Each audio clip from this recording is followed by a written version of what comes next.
je vais commencer par la première question concernant les déclarations de Marine Le Pen, selon lesquelles si elle était élue présidente. Voilà, je recommence depuis le début. Donc, je réponds à la première question. Dans l'hypothèse où Marine Le Pen serait élue présidente de la République en France, où elle organiserait un référendum sur la sortie de l'euro, et si elle perdait ce référendum, elle quitterait le poste de président de la République. Tout ça est absurde. Marine Le Pen est un jouet qui a été inventé par le Parti socialiste et la droite avec l'aide des médias pour bloquer la situation politique en France. Marine Le Pen ment comme elle respire et raconte n'importe quoi. Parce que si, véritablement, Marine Le Pen et le Front National voulaient sortir de l'euro, ils ne feraient pas toute cette mascarade de référendum. Il n'y a pas besoin de référendum pour sortir de l'euro. Il suffit qu'un candidat à la présidence de la République mette dans son programme « Si je suis élu, j'organiserai la sortie de l'euro de mon pays ». Si le candidat est élu, il applique son programme et il sort de l'euro. Il n'y a pas besoin de référendum. Et donc cette histoire de référendum, c'est la preuve de l'attitude fondamentalement politicienne et électoraliste du Front National et de Marine Le Pen pour faire croire qu'elle veut sortir de l'euro en bloquant une partie de l'électorat, tout en évitant de prendre des positions claires et fermes pour sortir de l'euro. Deuxième question, est-ce que l'État national protège de la mondialisation? Évidemment oui, mais qu'est-ce que c'est que la mondialisation? La mondialisation, c'est la stratégie des classes dominantes visant à reprendre le pouvoir face à la montée des luttes sociales des années 60 et 70, lutte de décolonisation des pays pauvres, lutte du mouvement ouvrier dans les pays développés. Et donc, les classes dominantes, le rapport des forces internationales était de plus en plus défavorable dans les années 60 et 70 pour les classes dominantes. Défaite des États-Unis au Vietnam, montée des luttes de décolonisation et d'indépendance nationale, lutte sociale des syndicats dans les pays développés, critique, menace sur le système capitaliste. Il fallait donc que les classes dominantes réagissent parce que parallèlement le taux de profit diminuait. Le statut du monde du travail progressait. La situation s'améliorait pour le monde du travail. C'est la période qu'on a appelée la période des 30 glorieuses en France. Une période pendant laquelle il y avait le plein emploi, il y avait la sécurité sociale, il y avait l'ascenseur social. Les enfants vivaient mieux que leurs parents. C'est cela que les classes dominantes ont voulu casser avec l'introduction des politiques de mondialisation qui visent à rediscipliner le monde du travail et qui visent à briser les souverainetés nationales parce que le monde du travail n'existe qu'à l'échelle nationale. Et c'est pour ça que les classes dominantes ont inventé l'Union européenne, parce que l'Union européenne est l'instrument le plus sophistiqué au monde pour rediscipliner le monde du travail en éliminant les souverainetés nationales. Par conséquent, reconquérir la souveraineté nationale, c'est le moyen de démondialiser, c'est-à-dire de sortir de la mondialisation. Et puis, troisième question, très rapidement, est-ce que Marine Le Pen est un nouveau gaullisme? Certainement pas. Marine Le Pen divise la société française, alors que De Gaulle, pendant un moment, au contraire, a voulu rassembler la société, notamment pendant la phase de la résistance contre les nazis, puisque grâce aux communistes, aux gaullistes et aux syndicalistes, il y a eu le Conseil national de la résistance qui a été animé par De Gaulle ensuite, et la différence avec Marine Le Pen, c'est que Marine Le Pen ne cherche en aucun cas des alliances avec des forces diverses, syndicales. Marine Le Pen critique le syndicalisme, elle est contre le mouvement syndical, et des alliances avec les groupes de gauche, communistes, ce qu'il en reste et autres. Marine Le Pen est fondamentalement anticommuniste, elle est raciste, elle divise la société française. En aucun cas, elle ne peut prétendre à devenir un nouveau De Gaulle, parce que De Gaulle, son objectif était de rassembler la société. On peut discuter après des bases du rassemblement gaulliste, mais l'objectif était de rassembler, et il avait obtenu un certain rassemblement pendant un moment.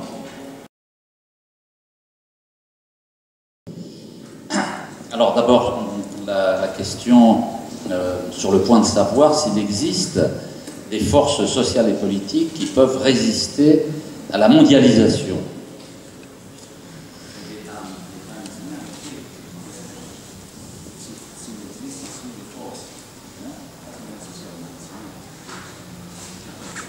Des forces sociales nationales et politiques qui peuvent résister à la mondialisation. Oui, évidemment, je rappelle que la mondialisation, c'est la stratégie des classes dominantes pour rediscipliner le monde du travail des pays occidentaux par la réorganisation du travail à l'échelle planétaire, c'est-à-dire par l'organisation volontaire du chômage, et par la destruction de la souveraineté, des souverainetés nationales, pour imposer une seule politique économique et sociale possible. La mondialisation, c'est donc un phénomène d'abord politique. D'abord politique. Et donc, comme c'est un phénomène politique, il y a la possibilité d'un rapport de force qui permette de battre les politiques de mondialisation. Et comment peut-on battre les politiques de mondialisation? On peut les battre en démondialisant, c'est-à-dire en sortant des piliers mis en place par les classes dominantes à l'échelle mondiale pour organiser l'ordre néolibéral mondial. Il faut sortir individuellement, pays par pays, du FMI, de la Banque mondiale, de l'OTAN, de l'Union européenne. Et ensuite, regrouper les pays qui sont sortis de l'ordre néolibéral mondial pour construire un nouvel ordre international. La revendication d'un nouvel ordre international était la revendication du mouvement des pays non alignés dans les années 1960-1970. Mais cette revendication d'un nouvel ordre international, elle est toujours valable. Nous ne sommes pas parvenus à créer un nouvel ordre économique, politique, financier, monétaire, commercial, international. Il faut le bâtir. Mais pour le bâtir, il faut sortir de l'ordre néolibéral mondial actuel. Le problème pour la France, par exemple, est le suivant. Il y a d'un côté une majorité très nette, et donc pour terminer sur cette première question rapidement, le paradoxe dans un pays comme la France est qu'il y a d'un côté une majorité très nette des classes populaires et des petites classes moyennes qui veut démondialiser, qui veut sortir de l'euro, sortir de l'Union européenne. Mais d'un autre côté, toute la classe politique française, gauche et droite, est pour la mondialisation, pour l'Union européenne, pour l'euro. Le paradoxe, il est là. C'est qu'il faut permettre une expression politique autonome des classes populaires contre cette gauche et contre cette droite.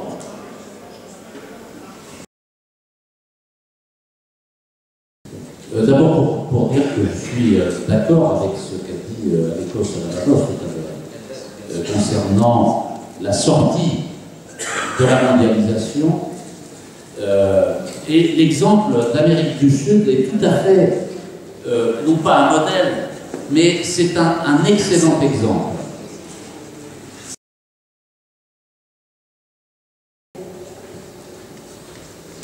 En Amérique du Sud, ils ont mis en place entre certains pays l'ALBA, l'Alliance bolivarienne pour les Amériques. Et au sein de l'ALBA, ils ont créé une monnaie commune, le sucre. Mais chaque pays conserve sa monnaie nationale. La monnaie commune n'est pas une monnaie unique comme l'euro. L'euro, c'est une monnaie unique.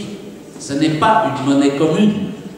La différence entre monnaie unique et monnaie commune, c'est que le sucre en Amérique latine, entre les différents, je crois, 10 pays aujourd'hui, quelque chose comme ça, fait que chaque pays conserve sa monnaie nationale, sa souveraineté monétaire, sa souveraineté nationale, mais pour le commerce international, il y a une monnaie commune qui évite de passer par le dollar, notamment.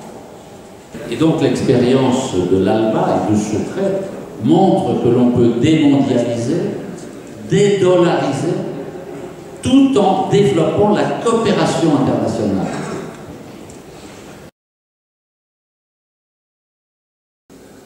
Un mot sur la gauche maintenant en France. La gauche, qu'elle soit parti socialiste, parti communiste, extrême gauche, est une gauche anti-nationale. En France, elle est contre la nation, elle est pour la mondialisation, elle est pour l'Union européenne, elle est pour l'euro, elle est comme la droite. Il n'y a plus de différence entre la gauche et la droite sur ces questions essentielles. Bien sûr, il y a des différences dans beaucoup de domaines, mais sur le fond, c'est-à-dire sur ce qui détermine fondamentalement une politique, il n'y a plus de différence. Et donc ça pose un problème d'identité politique pour des millions de gens qui ne savent plus où ils habitent. Eh bien, il faut repenser et en un mot je termine, repenser à la situation au XIXe siècle en France.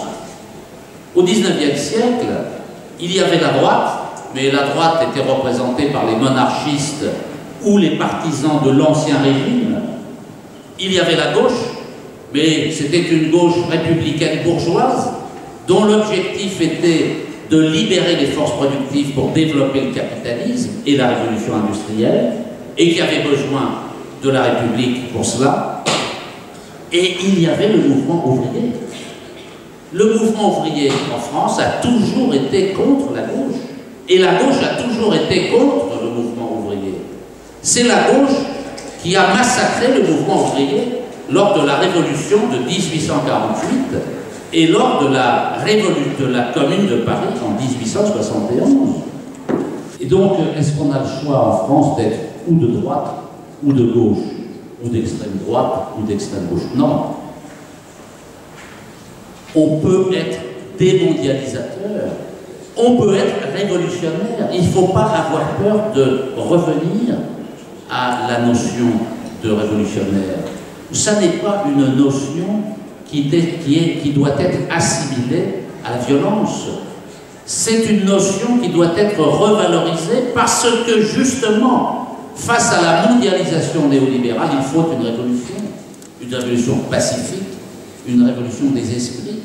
Et ce mouvement révolutionnaire en France, il ne va pas naître de la gauche. La gauche est contre ce mouvement révolutionnaire. Et je termine donc sur l'idée d'un programme de gauche, mais en France, l'idée d'un programme de gauche n'a aucun sens. Parce que le programme de gauche, il s'applique en ce moment. C'est ce que fait François Hollande.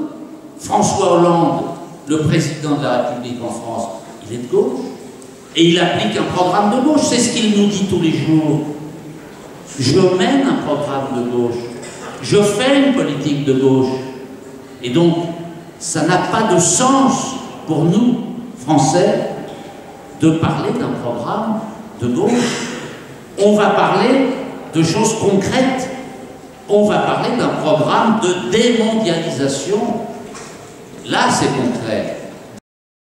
Un programme de sortie de l'euro et de l'Union européenne, parce que c'est la condition pour résoudre le problème du chômage. D'abord,